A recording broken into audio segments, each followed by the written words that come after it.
அனைவருக்கும் வணக்கம். நான் உங்கள் வழக்கறிஞர் அன்பரசன் ரவீனா. நம்முடைய தமிழ்நாட்டில் சமூக வலைதளங்கள்ல மிகவும் பரபரப்பாக பேசப்பட்டிருக்கிற நம்முடைய எதிர்க்கட்சி தலைவர் திரு உதயநிதி ஸ்டாலின் அவர்கள் கைது செய்யப்பட்டிருக்கிறார். அவர் ஏன் கைது செய்யப்பட்டார், எதற்காக கைது செய்யப்பட்டார் விளக்கங்கள் தமிழ்நாட்டில் இருக்கிற எல்லாருக்குமே தெரியும். அவர் பெண்களை பற்றி மிகவும் அவதூறாக ஆபாசமான வார்த்தைகளை பயன்படுத்தி பேசியிருக்கிறார். அந்த வார்த்தைகளை நம்மளால திருப்பி கூட பயன்படுத்த முடியல.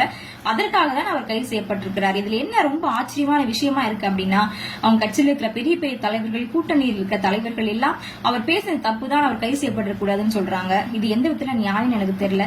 அவருடைய தொண்டர்கள்லாம் கண்டன ஆர்ப்பாட்டம் மேற்கொள்றாங்க. எனக்கு ஒரே ஒரு கேள்வி மட்டும்தான், உங்களுடைய குடும்பத்தில் இருக்கிற பெண்களை பற்றி யாராவது இந்த மாதிரி ஆபாசமான வார்த்தைகளை பேசியிருந்தால் நீங்கள் ஏற்றுக்கொண்டிருப்பீர்களா?